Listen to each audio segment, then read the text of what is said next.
को लेकर हाजिर हुए। तमाम छोटी बड़ी खबरों को विस्तार से समझेंगे, साथ ही साथ एक बेहद ही महत्वपूर्ण विषय पर बातचीत करेंगे। कुछ सवाल आपके बीच रखेंगे जिनका जवाब आपको कमेंट बॉक्स में तथ्यों के साथ सोच समझ के देना है।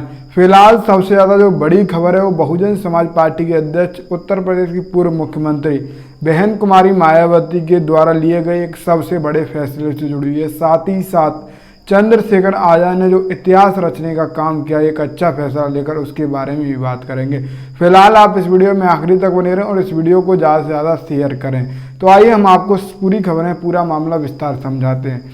जैसा कि हम आपको बताने की कोशिश करें, लोकसभा आम चुनाव की तैयारियों में तमाम राजनीतिक दलों के नेता मैदान में उतरकर लगातार मेहनत कर रहे हैं। इसी बीच बहुजन समाज पार्टी की राष्ट्रीय अध्यक्ष उत्तर प्रदेश की पूर्व मुख्यमंत्री बहन कुमारी मायावती केंद्रीय कार्यालय दिल्ली पर बैठक, लगातार समीक्षा बैठक तमाम अन्य राज्यों के कार्यकर्ता पदाधिकारियों के साथ कर रही थी। समीक्षा बैठक में ये जान रही थी कि हमारी पार्टी अन्य राज्यों में, मध्य प्रदेश, राजस्थान, छत्तीसगढ़, तेलंगाना जैसे राज्यों में किस स्थिति में है, वहाँ के कार्यकर्ता पदाधिकारियों को बुला रही थी।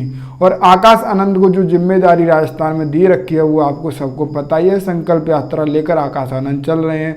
मायावती ने कुछ दिन पहले, अभी 2 दिन पहले, एक बैठक की लखनऊ के प्रदेश कार्यालय पर। प्रदेश कार्यालय में जो मीटिंग होती है उसमें अक्सर आकाश आनंद आपको नहीं दिखाई देते हो, पर इस बार जो प्रदेश कार्यालय लखनऊ में मायावती की मीटिंग हुई, समीक्षा बैठक जो हुई, उसमें आकाश आनंद दिखे। आकाश आनंद जैसे ही मायावती के सामने आए तो मायावती ने आकाश आनंद को अपने पास बुलाया और कंधे पे हाथ रख कर आशीर्वाद दे दिया। यानी कि साफ है, उत्तर प्रदेश में आकाश आनंद को सीधी कमान दे दी गई है। राजस्थान प्रदेश में जैसे जैसे आकाश आनंद घूम रहे हैं वैसे ही वैसे अब वो उत्तर प्रदेश में घूमेंगे। पर बात, कुछ जो सच्ची बातें हैं, जो कड़वी बातें, उन पर भी बात करना बेहद ही जरूरी हो जाता है। अब ये सवाल ये पैदा होता है, चुनाव जैसे जैसे नज़दीक आता है वैसे वैसे बहुजन समाज पार्टी के नेता, कार्यकर्ता, पदाधिकारी मैदान में, सड़कों पर दिखने लग जाते हैं। क्या आपको नहीं लगता चुनाव के बाद भी इनको 5 साल मैदान में, सड़कों पर रहना चाहिए? आपको नहीं लगता?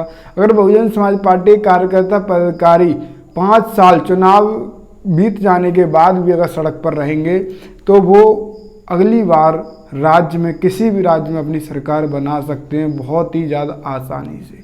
पर ऐसा नहीं है। राजस्थान प्रदेश में कितनी घटनाएं हुई, जितेंद्र मेघवाल की, इंद्र मेघवाल की मटके छूने पर हत्या हो गई। तमाम आए दिन बहन बेटियों के साथ जो अन्य अत्याचार होता है वो सबके सामने है। राजस्थान सबसे ज़्यादा अन्य अत्याचार के मामले में सबसे ऊपर दिखाई देता है। चंद्रशेखर आजाद लगातार मैदान में रहते हैं।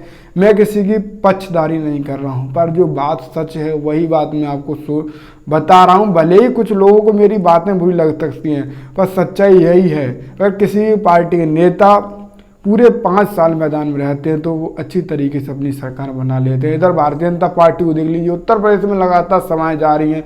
उत्तर प्रदेश के मुख्यमंत्री लगातार दौरे कर रहे हैं, अखिलेश यादव लगातार दौरे कर रहे हैं, पर बहुजन समाज पार्टी लोकसभा आम चुनाव को लेकर किसी भी तैयारियों में नहीं जुट रही है। सिर्फ समीक्षा बैठक।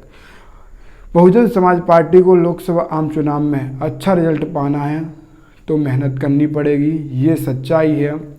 बहुजन समाज पार्टी के अध्यक्ष मायावती ने आकाश आनंद को कमान दे दिए, पर आकाश आनंद को जिस तरीके से मैदान में डटे रहना चाहिए उस तरीके से आकाश आनंद भी नहीं दिख पा रहे हैं। आकाश आनंद के जो संकल्प यात्रा में उसमें जो खर्चा आ रहा है वो काफ़ी ज़्यादा बेशुमार है, पर उस खर्चे का जो रिजल्ट दिखना चाहिए वो नहीं दिख रहा है। आप मुझे सच सच कमेंट में दिल पर हाथ रख के ये बता दीजिए, आकाश आनंद जो संकल्प यात्रा कर रहे हैं उसकी वीडियोज़ लगातार आपके पास कितना आ रही है, कितनी हद तक आ रही है? अगर वो वीडियो आ रही हैं तो उन पर जो व्यूवरशिप है, जो देखने वाले दर्शक है, वो कितनी बड़ी संख्या में, कितनी छोटी संख्या में, वो आप देख लीजिए। 3-4 हज़ार वो वीडियो देखते हैं। संकल्प यात्रा आकाश आनंद की प्रोफेशनल तरीके से चल रही है, पर वो अपनी वीडियोस को जनता तक नहीं पहुंचा पा रहे हैं, तो जनता को कैसे मालूम पड़ेगा कि आकाश आनंद मैदान में? ये मेरी तरफ से एक सलाह है, चाहे कुछ भी समझिए। मैं तो चाहता हूं कि बहुजन समाज पार्टी को अच्छे से अपने पुराने दौर में आए, पुराने दौर में वापस हो, बहुजन समाज पार्टी का दबदबा बना रहे। अभी क्या है, हवाबाई बातें तमाम बहुजन समाज पार्टी के समर्थक, कार्यकर्ता कर रहे हैं, उन बातों से कुछ नहीं होने वाला। विधानसभा चुनाव में लगातार हवाबाई बातें की थी, पूर्ण बहुमत से बहुजन समाज पार्टी आ रही है, पूर्ण बहुमत से बहुजन समाज पार्टी आ रही है, इस बार पीएम बना रहे हैं। तो इस तरीके से पीएम नहीं बनाया जाएगा। पीएम बनाने के लिए बहुत ही ज़्यादा बड़ी संख्या में मेहनत करनी होगी। तमाम राजनीतिक दलों को आप देख सकते हो। लोकसभा चुनाव में काफ़ी अभी समय है, ज़्यादा समय तो नहीं है, लगभग 7-8 महीने हैं, पर फिर भी तमाम राजनीतिक दलों के नेता ने अपने रथ तैयार कर लिए। लगातार वो दौरों पे दौरों कर रहे हैं।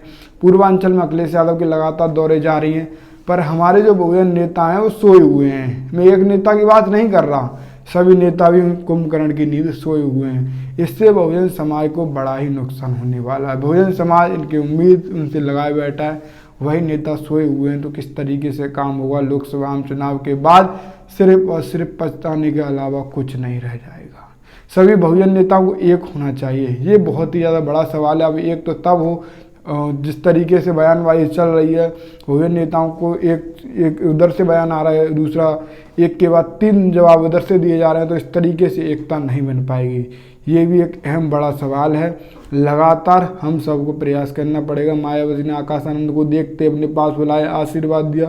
एक तरफ सवाल लगातार ये था कि लगातार एक बयान आता रहता था कि ना मेरा कोई परिवार है, ना कोई मेरा भाई है, ना कोई भतीजा है, मेरा जो भी है मेरा समाज है।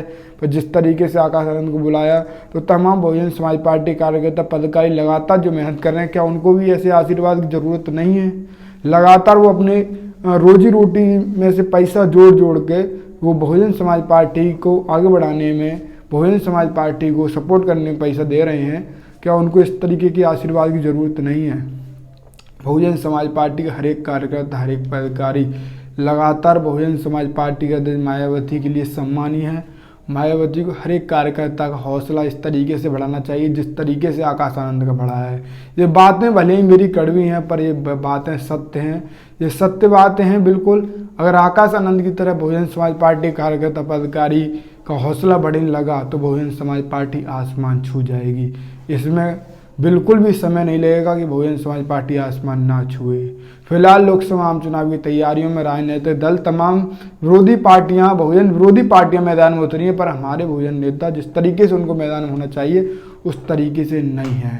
तो आप समझ सकते हो किस तरीके से बहुजन राजनीति का भविष्य होने वाला है लोकसभा आम चुनाव में। मुझे नहीं लगता कि बहुजन समाज पार्टी या तमाम बहुजन नेता वो थोड़ा बहुत भी अपना पावर और बैलेंस में लोकसभा आम चुनाव में आ सकते हैं। मायावती ने साफ ऐलान कर दिया कि हम अकेले चुनाव लड़ेंगे, गठबंधन में हमें नुकसान हो जाता है, हमारा वोट उन पार्टियों को ट्रांसफर हो जाता है, पर जो उन पार्टियों का वोट है वो हमें नहीं मिल पाता। तो इस तरीके से बहुजन समाज पार्टी के अध्यक्ष मायावती ने बयान दिया है। और मायावती जी अगर अकेली लड़ेंगी तो उनका कितना फ़ायदा रहेगा, कितना नुकसान रहेगा, ये आप अपनी राय कमेंट में देना। चंद्रशेखर आज़ाद लगातार राजस्थान प्रदेश में मेहनत कर रहे हैं। फिलहाल चंद्रशेखर आज़ाद और मायावती और आकाश आनंद की राजनीति में आप सबसे ज़्यादा अच्छी राजनीति किसको मान रहे हैं इस वर्तमान के समय में? पिछले क्या हुआ, पीछे क्या नहीं हुआ, इन बातों पे ना जाइए। इस वर्तमान के समय में सबसे ज़्यादा बहुजनों के हक अधिकार की आवाज़ जो उठा रहा है उसका नाम आप अपनी कमेंट बॉक्स में दीजिए।